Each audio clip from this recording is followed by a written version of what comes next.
오늘 함께 어제보다 오늘을, 어제보다 내일이라는 주제로 하나님의 말씀을 함께 살펴보도록 하겠습니다.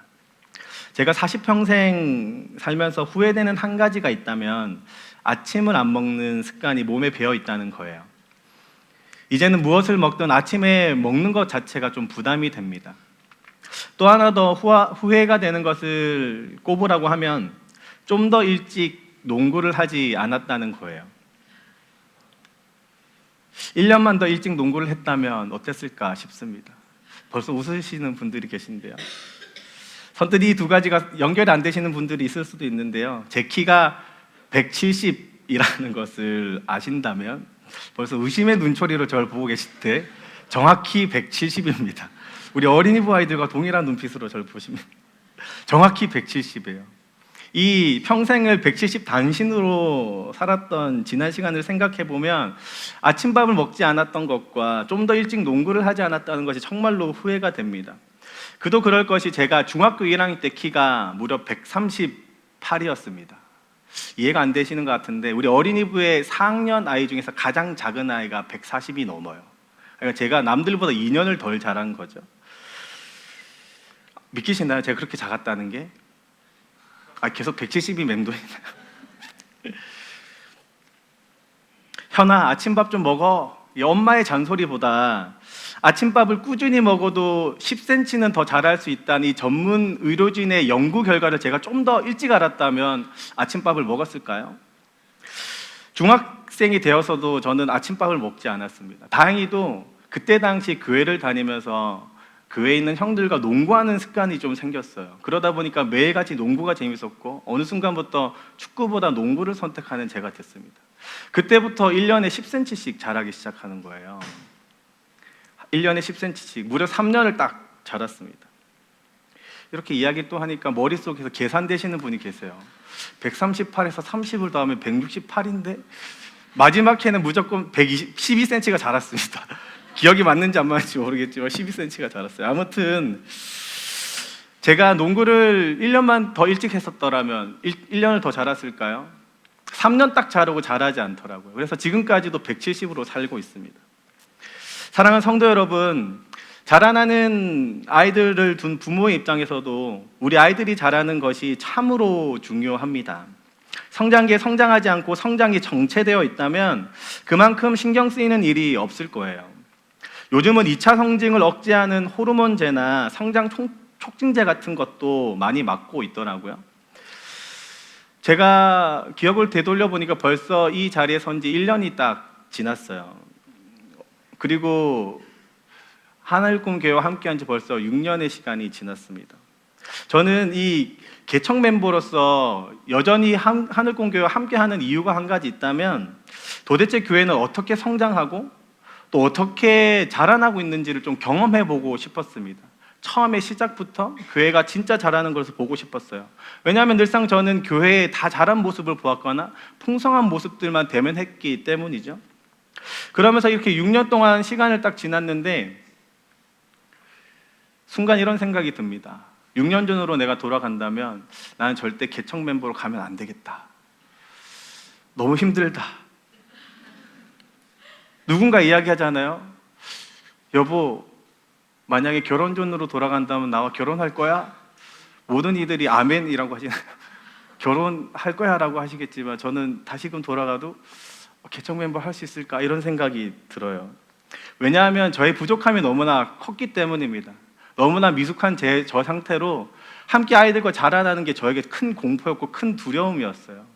그리고 우리 양 목사님과 또 그 큰 교회에서 오신 정말로 대단하신 성도님들을 보니까 저가 너무나 더 비교가 되는 거예요. 너무나 부족해 보이고.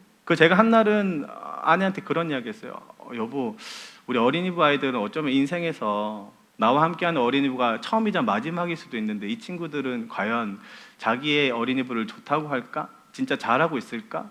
나는 나 때문에 잘하지 못한다면 참 두려워라는 이야기를 했던 적이 있거든요. 그런데 신기하게도 6년의 시간을 되돌려 보니까 어느덧 어린이부가 참 많이 자랐습니다. 그뿐만 아니라 우리 하늘꿈 교회도 자랐고요. 또 더 나아가서 저조차도 참 많이 성숙해지고 있다는 생각이 듭니다. 참 신기해요. 부족한데 어떻게 이렇게 잘하고 있지?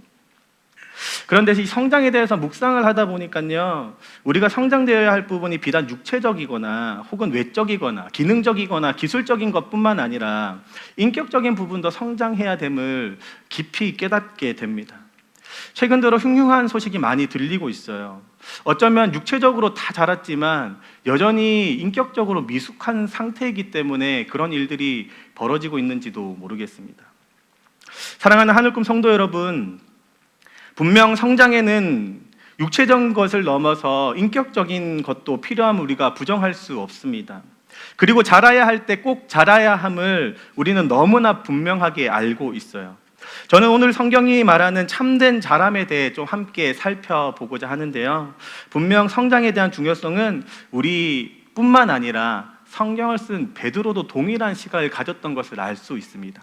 베드로후서 3장 17절부터 18절은 이렇게 기록합니다. 쉬운 성경 버전인데요, 우리 함께 읽어볼까요? 17절입니다. 사랑하는 여러분, 이제 이 모든 것을 알았으니 부디 조심하십시오. 악한 자들의 꾀임에 빠져 잘못된 길에 들어서지 말며 굳건한 믿음에서 떨어지지 않도록 주의하십시오. 오직 우리 구주 예수 그리스도를 아는 지식과 그의 은혜 가운데 자라나기를 빕니다. 이제부터 영원까지 주님께 영광이 있기를 바랍니다. 아멘. 그리고 이 자람의 핵심을 명확하게 오늘의 본문인 4절에서부터 7절은 이렇게 기록합니다. 한번 잘 들어보세요. 이로써 이 그 보배롭고 지극히 큰 약속을 우리에게 주사 이 약속으로 말미암아 너희가 정욕 때문에 세상에서 썩어질 것을 피하여 신성한 성품에 참여하는 자가 되게 하려 하셨느니라. 그러므로 너희가 더욱 힘써 너희 믿음의 덕을, 덕의 지식을, 지식의 절제를, 절제의 인내를, 인내의 경건을, 경건의 형제우애를, 형제 우애의 사랑을 더하라. 많은 신학자가 오늘의 본문인 1절부터 11절을 베드로의 작은 설교라고 칭하고 있습니다. 왜냐하면 이 헬라 원어로 보면 1절부터 11절까지가 딱 한 문장으로 이루어졌어요. 긴 호흡이고 끊어지지 않는 한 메시지입니다. 그리고 그 메시지의 중심에 제가 방금 읽었다시피 자람, 성장, 성숙이라고 표현할 수 있는 인격적인 성장이 자리하고 있어요. 곧 신학적 용어로 성화의 삶이 지금 주장되고 있는 것이죠. 그리고 이 영적 성장은요, 베드로후서 전체의 주제임을 많은 신학자들이 공감하고 있습니다. 저 또한 이번에 이 3장 정도밖에 안 되는 베드로후서였기에 정말로 많이 읽으면서 또 많은 주석을 참고하면서 연구를 해봤는데 저 또한 성장을 베드로가 강조하고 있구나 싶어요. 베드로는 왜 이렇게 인격적인 성장을 강조하고 있을까요? 그것은요, 당시 교회 속에, 당시 초대교회 속에 깊숙이 침투해서 점점 검버섯처럼 자라고 있는 통칭 거짓 가르침, 바로 거짓 복음이 정말로 가르치지 못하던 유일한 한 가지가 바로 이 영적 성장이었기 때문입니다. 쉽게 이야기해서 거짓 복음과 참된 복음의 차이점은 영적 성장을 끊임없이 강조하고 있냐 아니냐의 차이예요. 그리고 베드로는 이 진짜 복음과 비틀어진 복음의 단 하나의 차이점인 이 영적 성장에 대해서 지금 너무나도 강조하고 있는 것이죠. 요즘에도 박옥수라는 사람이 가르치는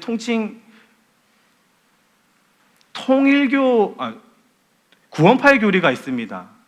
또 요즘에 젊은 친구들을 많이 미혹하고 있는 대학가에 가면 정말 많아요. 신천지에 있는 사람들이 성경 공부로 사람들을 많이 끼워냅니다. 그냥 외면적으로 봤을 때 별 차이가 없어요.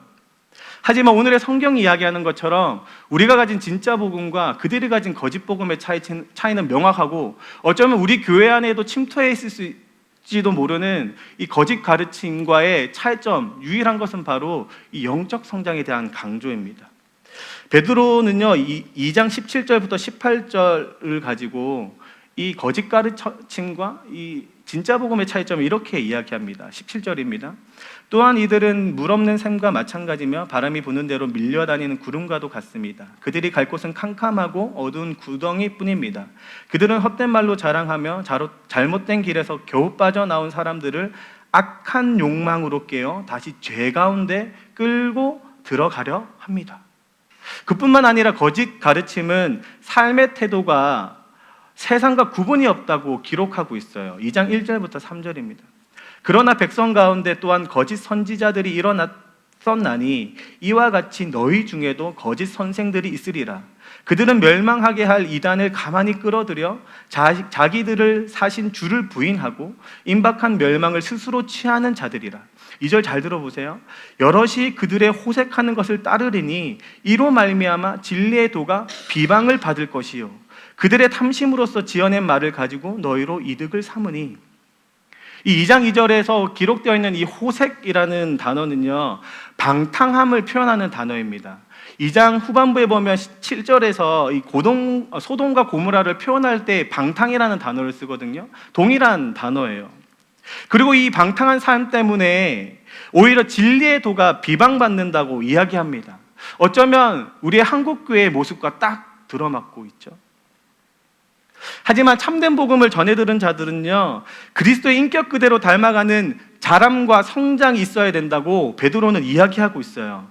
왜냐하면 오늘의 본문인 4절이 이렇게 기록하고 있기 때문입니다. 4절입니다. 이로써 그 보배롭고 지극히 큰 약속을 우리에게 주사 이 약속으로 말미암아 너희가 정욕 때문에 세상에서 썩어질 것을 피하여 신성한 성품에 참여하는 자가 되게 하려 하셨느니라. 신성한 성품에 참여하는 자가 되게 하려 하셨느니라. 오늘의 본문 4절로 베드로는요, 그리스도의 십자가 사건이 어쩌면 우리를 그리스도의 신성한 성품에 참여하는 자로 초대하기 위한 사건이라고 명확하게 이야기하고 있는 겁니다. 저는 이러한 관점에서요, 우리 한국금 교회가 정말로 아름다워 보입니다. 6년의 시간 동안 제가 경험한 우리 성도님들의 인격과 우리 목사님의 인격과 또 우리 뒤에 함께 하신 우리 부교육자들의 인격을 보면 정말로 그리스도의 성품을 닮아가려고 늘 애쓰고 점점 더 닮아가고 있구나 이렇게 느껴지기 때문입니다. 사랑하는 성도 여러분, 저는요, 구원을 또 다른 말로 이렇게 표현하고 싶습니다. 우리가 잃어버린 그리스도의 성품을 되찾는 길. 우리가 잃어버린 그리스도의 성품을 되찾는 길. 저는 이렇게 구원을 표현하고 싶어요. 죄로 인해 완전히 잃어버린 우리의 인격, 하나님의 그 완전한 형상을 우리가 잃어버린 이 상태에서 구원받는 자는 하나님의 인격을 닮아갑니다. 그리스도의 인격을 닮아갑니다. 그러기에 곧 우리의 구원의 길은 하나님의 인격을 닮아가고 예수님의 인격을 닮아가는 길인 것이죠. 저는 이것이 복음을 통해 우리에게 주어진 구원의 기쁨이라고 생각합니다. 그리고 우리의 구원의 목적이라고 여겨져요. 그러기에 거짓 복음을 가진 자와 달리요, 진짜 복음을 가진 우리는 분명 그리스도의 성품을 닮아가는 진정한 영적 성장을 꿈꾸어야 합니다. 영원토록 영적 유아기의 상태에 머물러 있을 수 없어요. 분명히 자라야 합니다. 저는 1년 만에 이 강단에 섰다고 했잖아요. 정말로 작년보다 올해가 정말 성장된 것 같습니다. 키가 자란 것은 아닌 것 같고요. 똑같이 170이지만 그렇다고 제가 뭐 설교 스킬이 좋아졌거나 이 긴장도를 낮출 수 있는 마음의 근력이 생겼다라는 그런 의미가 아니라 정말로 인격적인 자람이 있다는 것이 좀 느껴졌어요. 제가 며칠 전에 사고를 좀 당할 뻔했습니다. 큰 사고를 당할 뻔했어요. 제가 이제 1차선으로 쭉 가는데 앞에 있는 차가 갑자기 딱 멈추는 거예요. 아마 이 앞에 있는 차가 멈춰서 같이 멈춘 것 같아요. 근데 저도 이제 피하려고 이제 2차선으로 들어서서 가잖아요. 멀리서 봤거든요. 가고 있는데 순간 제가 핸드폰에 뭐가 알람을 울려서 순간 눈을 딱 보는데 이 차가 갑자기 오른쪽으로 트는 거예요. 저가 진짜 박을 뻔해가지고 큰 S자를 돌면서 막 크게 틀어가지고 1차선으로 들어갔어요. 너무 막 심장이 쿵쾅쿵쾅 하는 거예요. 정신 차려서 보니까 오른쪽에 도랑이 있더라고요. 제가 정말로 운전 스킬이 없었다면 진짜 도랑이 그냥 그대로 갖다 박았을 것 같아요. 마음이 너무 막 우라도치밀고 이 사람이 이렇게 주의도 없이 이렇게 운전하지? 정말로 막 이게 화가 나가지고 차를 점점점 멈추기 시작했어요. 저를 지나서 이제 갈 거잖아요. 이렇게 룸미러를 보니까 이 2차선으로 이제 오고 있더라고요. 그 차가 천천히 와서 그 운전자를 보려고 속도를 좀 낮췄어요. 이 차가 그러니까 제 속도 낮춘 걸 딱 보더니 직감했어요. 자기도 낮추더라고요. 천천히. 그래서 제가 더 낮췄어요. 이 차가 또 더 낮추더라고요. 그러더니 이 운전자가 아마도 이 피할 수 없는 운명인가 보다 생각한 것 같아요. 이렇게 룸미러를 딱 사이드 미러를 딱 보니까 창문을 쫙 내리는 거예요. 그리고 저한테 다가오면 다가올수록 손을 쫙 내밀고 얼굴까지 내밀어가지고 막 죄송하다는 표시를 막 하는 겁니다. 그래도 제가 속도를 쫙 낮추고 그 사람이 올 때까지 기다렸어요. 창문을 쫙 내렸어요. 그리고 제가 뭐라고 그 사람에게 이야기했을까요? 괜찮으세요? 많이 놀라셨죠? 제가 지금도 놀랍습니다. 내가 어떻게 이런 이야기를 하지, 이 사람들이. 예전 설교를 들으신 분도 계시겠지만 제가 이준이가 우리 아내 임신 중에 차로 인해서 싸워가지고 멱살을 잡은 적이 있어요. 그때가 전도사 때. 운전하면 제 성격이 막 올라오거든요. 근데 그날따라 유달리 예수님이 막 생각나는 거예요. 그리고 그때의 장면이 떠오르는데 그때와 똑같은 반응을 하고 싶지 않다는 생각이 막 드는 거예요. 저도 모르게 괜찮나요? 많이 놀라셨죠? 했더니 그분의 표정이 더 놀랐어요. 사랑하는 성도 여러분, 우리는 그 어떠한 때보다 이 영적 성장, 인격적인 성장을 꿈꿔야 합니다. 물론 저의 인격의 모든 영역이 다 자랐다고 표현할 수 없는 것 같아요. 여전히 부족한 것이 많습니다. 하지만 그러기에 저뿐만 아니라 이곳에 있는 모든 성도님들이 날이 갈수록 영적 성장을 꿈꿔야 될 줄로 믿습니다. 그렇다면 인격적이고 영적인 성숙에 대해 이 베드로는 무엇이라고 이야기하고 있을까요? 성장을 위해 기억해야 될 두 가지 정도를 함께 좀 살펴보고자 합니다.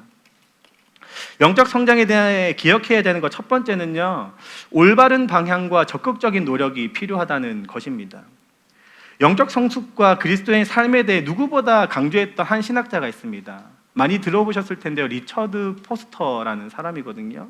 돈, 권력, 그리고 섹스라고 하는 되게 유명한 책을 쓰신 분이에요.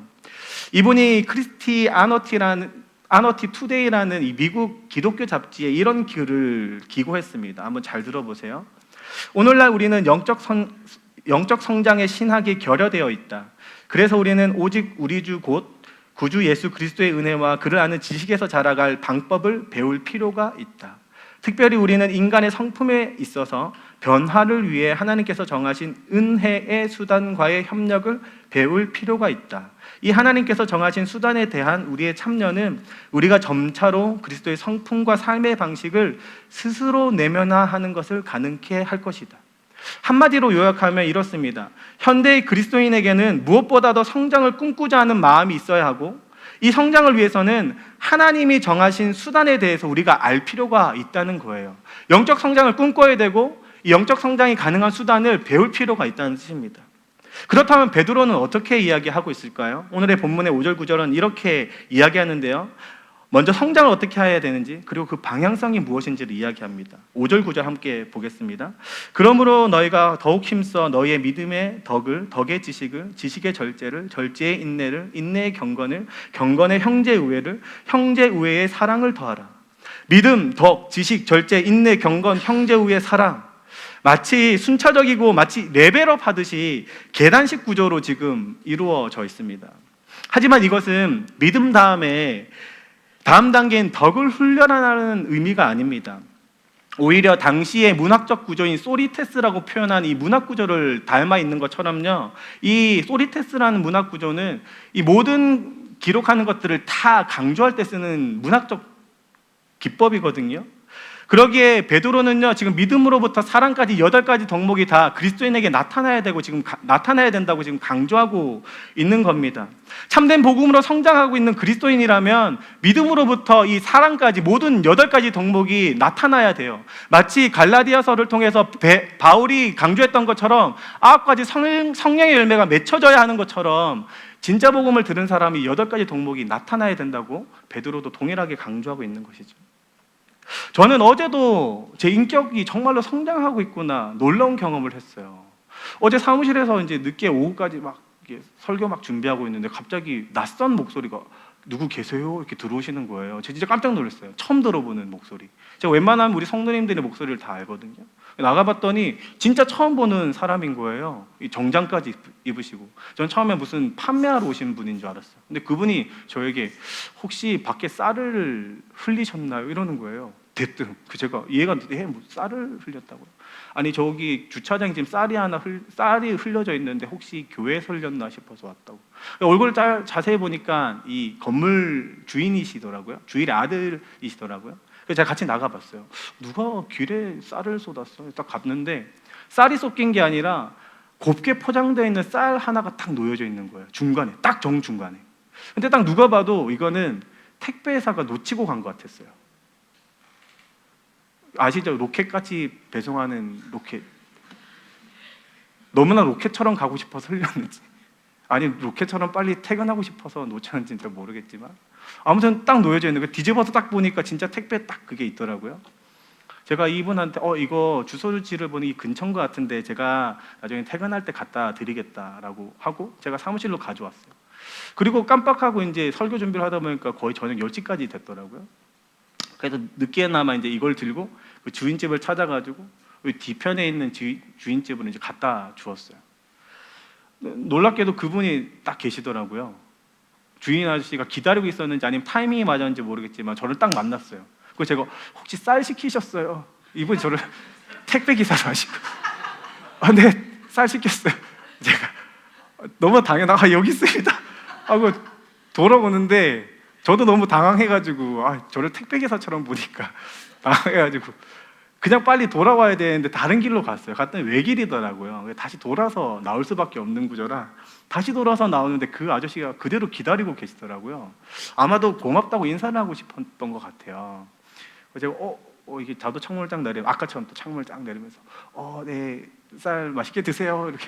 그분 감사합니다 그러시더라고요. 제가 표현을 꼭 하고 싶어가지고 사실은 제가 여기 밑에 교회에 있는데 교회 사무실로 쌀이 와서 제가 대신 전달해 드린다고 5배송이 된 것 같다고 하니까 막 기뻐하시면 잠시만 기다려 달라고 하더니 이미 뭐 가져오신 냉장고에서 그 음료수, 시원한 음료수 하나 주시더라고요. 그래서 막 감사합니다 하는데 제가 그대로 가고 싶지가 않았어요. 진짜 저 교회에서 나왔어요. 복음을 좀 전하고 싶어요.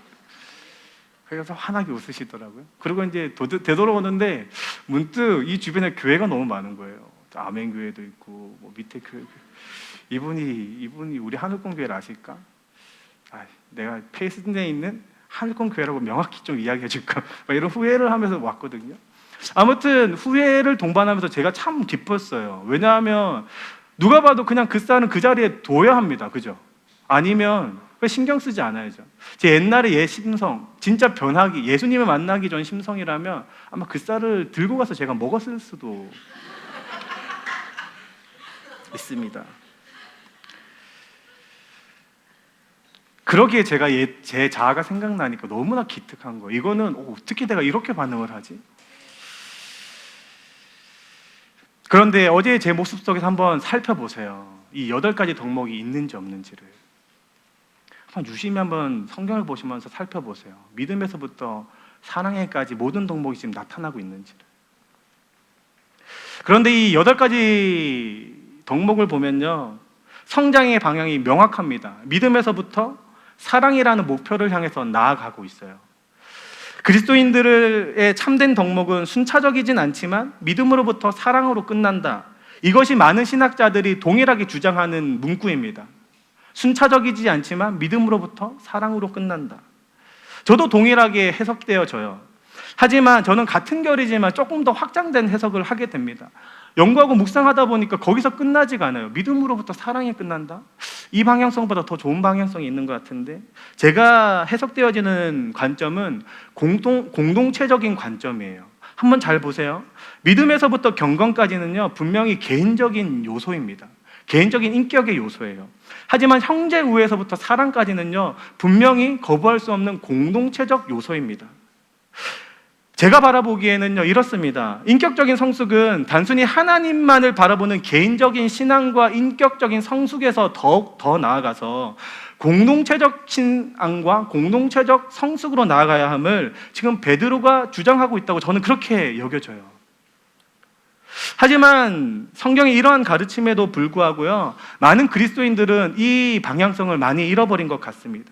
지극히 고도로 개인화되고 개인의 성향과 상대의 기준을 인정하는 뉴 노멀 시대라고 칭하는 시대를 우리가 살고 있습니다. 이 문화가 우리를 공동체적 신앙보다 개인적 신앙이 더 자연스럽고 익숙하게 만들고 있어요. 하지만 분명 베드로는요, 공동체적 방향으로의 성장을 꿈꾸고 있습니다. 그뿐만 아니라 베드로는 이러한 올바른 방향의 성장뿐만 아니라 적극적인 노력에 대해서 이야기를 하고 있어요. 4절에서부터 5절입니다. 4절입니다. 이로써 그 보배롭고 지극히 큰 약속을 우리에게 주사 이 약속으로 말미암아 너희가 정욕 때문에 세상에서 썩어질 것을 피하여 신성한 성품에 참여하는 자가 되게 하려 하셨느니라. 5절입니다. 그러므로 너희가 더욱 힘써. 그러므로 너희가 더욱 힘써. 10절 또한 이렇게 이야기합니다. 그러므로 형제들아 더욱 힘써 너희 부르심과 택하심을 굳게 하라. 더욱 힘써라고 표현되어 있는 이 단어는요, 헬라의 철학 가운데에서는 환경의 극복 혹은 자기 완성이라는 도덕적인 노력을 나타내는 문맥에서 사용했던 단어입니다. 열렬한 관심, 적극적인 열심을 뜻해요. 선뜻 이 말을 듣고 이렇게 생각하시는 분이 계실지 모릅니다. 노력한다고, 힘쓴다고 인격이 변화되나? 노력한다고 성장되어지나? 저는 지체함 없이 이렇게 대답하고 싶어요. 네! 예스! 맞습니다! 노력하면 이루어져요. 왜냐하면 베드로는 3절을 통해서 우리에게 이 사실을 알려주고 있기 때문입니다. 본문의 3절입니다.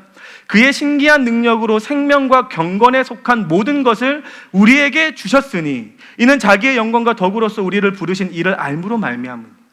생명과 경건에 속한 모든 것을 우리에게 주셨으니. 아멘. 사랑하는 성도 여러분, 인격적인 성숙은요, 한편으로 우리가 너무나도 애써야 되는 영역임을 오늘의 성경이 이야기하고 있습니다. 그냥 하나님께만 내어 맡겨서 될 일이 아니라 오늘도 철저히 붙잡아야 될 우리의 노력의 영역이라고 지금 성경이 이야기하고 있어요. 인격의 성장에 대해서 우리는 그냥 힘쓰는 것이 아니라 더욱 힘써야 합니다. 사랑하는 하늘꿈 성도 여러분, 우리는 그리스도의 성품을 닮아가는데 무엇보다 힘써야 될 줄로 믿습니다. 아멘이 안 나오시네요. 하나님이 이미 주신 능력으로 우리가 더욱더욱 힘쓸 때마다 그리스도의 인격으로 자라날 줄로 주님의 이름으로 축복합니다. 영적 성장에 대해 기억해야 되는 두 번째가 있습니다. 그것은 뭐냐면요, 본질을 붙잡아야 한다는 것입니다. 어린이 아이들이 한참 키가 자라서 자랄 때이어서 그런지 모르겠는데 모든 부모님들이 아이의 키가 자라는 걸 되게 관심 있어 하고, 때로 우리 선생님들도 와, 아이들 진짜 많이 자랐습니다 이러거든요. 그래서 그런지 모르겠지만 더러운 진짜 의학적 조치를 하고 있는 부모님들도 계세요. 그렇다면 정말로 아이의 성장에서 정말로 중요한 것이 무엇일까요? 비타민? 아침밥? 농구? 운동? 혹은 정말로 성장 촉진제? 절대로 아닐 겁니다. 성장을 위해서 정말로 필요한 것은 모두 다 동의하시겠지만 바로 성장판이에요. 저처럼 성장판이 완전히 닫힌 어른은 그 비싼 성장 촉진제를 맞는다고 해서 제 키가 170에서 자라지 않습니다. 그게 가능하다면 전 지금이라도 맞고 싶습니다. 덜 자란 이후에를 이 성장 촉진제로 좀 채워보고 싶어요. 하지만 돈을 낭비할 것이 뻔하죠. 저는 영적 성장에 대해서 묵상하면 묵상할수록 최근 들었던 이 설교의 한마디가 계속해서 마음속에서 울립니다. 한번 잘 들어보세요. 많은 교회는 필요를 체험으로 성장하려 합니다. necessity, 영어로 necessity, 곧 성장을 위한 사역의 필요에 모든 이가 공감하고 가장 먼저 사역적인 접근을 해서 성장하려고 해요. 필요한 부분을 잘 채워가면 성장할 것이라 착각합니다. 찬양팀, 음향, 안내팀, 교회 간판 등등. 하지만 30년 넘게 목회를 경험한 저로서 무엇보다도 에센스, 곧 본질의 중요성을 깨닫습니다. 사랑하는 성도 여러분, 동일한 결로요, 한 성도의 인격의 성장과 교회 공동체의 성장에 가장 본질적인 것이 있습니다. 그것이 오늘의 본문 2절 3절에 기록되어 있어요. 2절 3절입니다. 하나님과 우리 주 예수를 알므로 은혜의 평강이 너희에게 더욱 많을지어다. 3절, 그의 신기한 능력으로 생명과 경건에 속한 모든 것을 우리에게 주셨으니 이는 자기의 영광과 덕으로서 우리를 부르신 이를 알므로 말미암느니라. 아멘. 사랑하는 하늘꿈 성도 여러분, 오늘의 성경은요, 영적 성장에서 정말로 본질적으로 필요한 것, 바로 우리 주 하나님, 우리 주 예수 그리스도를 아는 지식이라고 이야기합니다. 이것은 단순히 지식적으로 아는 지식을 표현하는 단어가 아니에요. 헬라어가 이야기하는 그 지식이라는 단어, 그것이 아닙니다.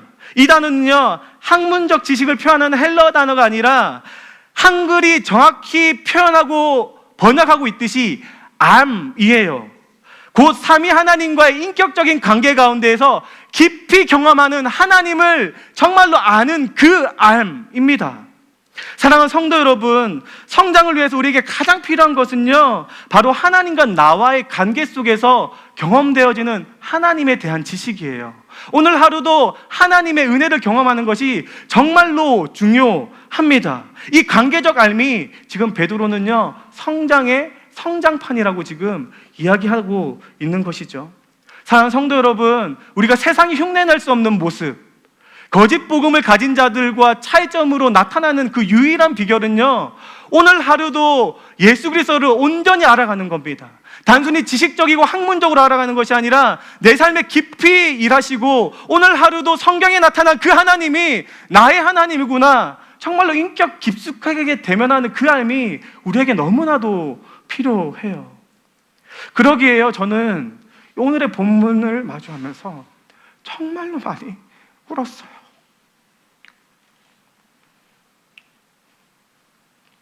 지난해 6년의 시간을 되돌아보니까 저는 그 누구보다도 기능적이고 기술적이고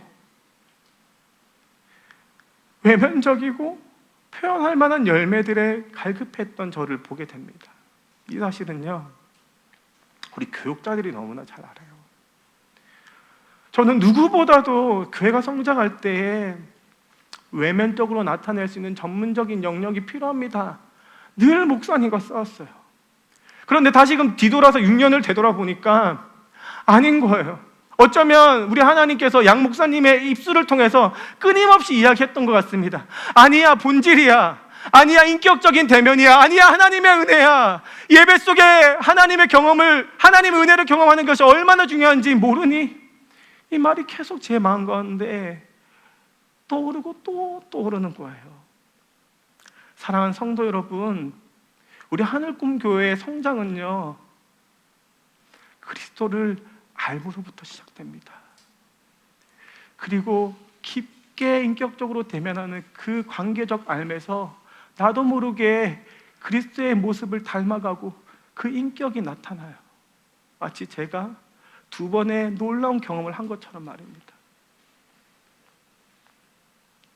사랑하는 성도 여러분, 예수님과의 인격적인 교제 가운데 이런 뜨거운 경험 가운데 우리의 인격을 더욱더 성장시켜가는 저와 여러분 되게 주님의 이름으로 축복합니다. 더 나아가서 2023년의 여름이 지나고 이제 2023년의 후반기가 다가오는데 이 나머지 6개월은요, 누구보다도 하나님 안에서 정말로 뜨거운 은혜를 경험하면서 더욱더 성장되어지는 저와 여러분 되길 주님의 이름으로 축복합니다. 더 나아가서 우리 아이들이 정말로 인격적으로 하나님을 대면하는 놀라운 은혜를 경험하길 주님의 이름으로 축복합니다. 저도 이제 말씀을 마치려고 해요. 참된 복음으로 거듭난 그리스도인이라면요, 무엇보다도 힘써서 인격적 성숙을 꿈꿔야 하고 어제보다 오늘을, 또 오늘보다 내일을 더 성장해야 합니다. 그리고 이것은 철저하게 그리스도를 인격적으로 이 알면서부터 시작돼요. 인격의 성장의 이 성장판은 누구도 부인할 수 없이 하나님의 은혜로부터 주어지는 그리스도를 알입니다. 그런데 오늘의 설교를 들으시면서 어쩌면 이렇게 반문하시는 분이 계실지도 모르겠어요. 잘하고 싶어도 잘하지 못하는 지체장애나 혹은 소아마비와 같이 인격적으로 잘하고 싶어도 그러지 못하는 경우는 분명히 있지 않냐고, 어쩌면 잘하는 것이 꼭 구원의 진짜 필수 요건이냐고, 믿음이면 구원받을 수 있지 않냐고 이렇게 반문하시는 성도님들이 이 가운데 계실지 모르겠습니다. 혹은요, 상대적인 기준에서의 인격적인 성숙도 존재하고 있지 않냐고 반문할지도 모르겠어요. 사람이 태어나기로 사랑을 자연스럽게 할 수 있는 사람도 있고, 사람이 성장하기로 그 환경이 누구보다도 인격적인 성숙을 완성해가는 아름다운 환경에서 자라는 사람도 있기 때문입니다. 성경이 말하는 성장은요, 정말로 무엇일까요? 오늘의 본문은 이렇게 기록합니다. 10절입니다. 그러므로 형제들아 더욱 힘써 너희 부르심과 택하심을 굳게 하라. 너희가 이것을 행한즉 언제든지 실족하지 아니하리라. 이같이 하면 우리 주 곧 구주 예수 그리스도의 영원한 나라에 들어감을 넉넉히 너희에게 주시리라. 아멘. 사랑하는 성도 여러분, 마지막 때의 심판은요, 거부할 수 없는 절대 진리입니다. 피할 수 없는 우리의 현실이에요. 우리는 지금도 침몰하는 배 위에 놓여있는 선원과도 같습니다. 어쩌면 100년 남지 한 이 짧은 시대를 살아가고 죽음을 향해서 걸어가는 우리의 인생길일지도 몰라요. 아니요, 명확합니다. 세상도 동일하게 이 세상의 끝을 향해 달려가고 있어요. 그리고 그 끝에는요, 거룩하신 하나님이 서 계세요. 그리고 우리에게, 아니 모든 사람에게 그 마음의 중심을 보고 그 믿음을 확증하려 하실 겁니다. 그 마지막 심판대에서 우리는 무엇으로 우리의 믿음을 증명할 수 있습니까? 우리는 무엇으로 하나님, 내가 하나님을 믿고 있습니다, 구주 예수님이 나의 구주입니다, 이렇게 믿는다고 믿음을 증명할 수 있습니까? 저는요 정말로 그때가 너무나 두려워요. 내가 어떻게 내 믿음을 증명할 수 있지? 나의 믿음이 주여 주여 부를 수 있는 이 음성으로 가능한가? 내가 예배에 참여하는, 아니면 내가 목사로 섬겨왔던 이 모든 예배적 형태로 내가 증명할 수 있는 것인가? 아무리 봐도 성경이 그렇게 이야기하지 않습니다. 오늘의 성경은 딱 한 가지 이야기예요. 믿음으로 인하여 완성되는 사랑의 이 성숙, 인격적인 성숙이 필요하다는 것을 지금 이야기합니다.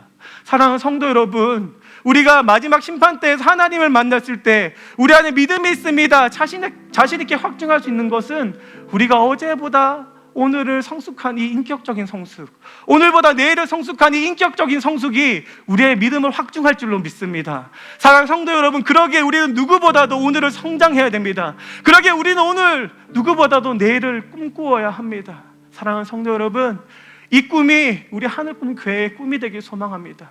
그리고 이 꿈이 우리의 현실이 되길 주님의 이름으로 축복하며 나아갑니다.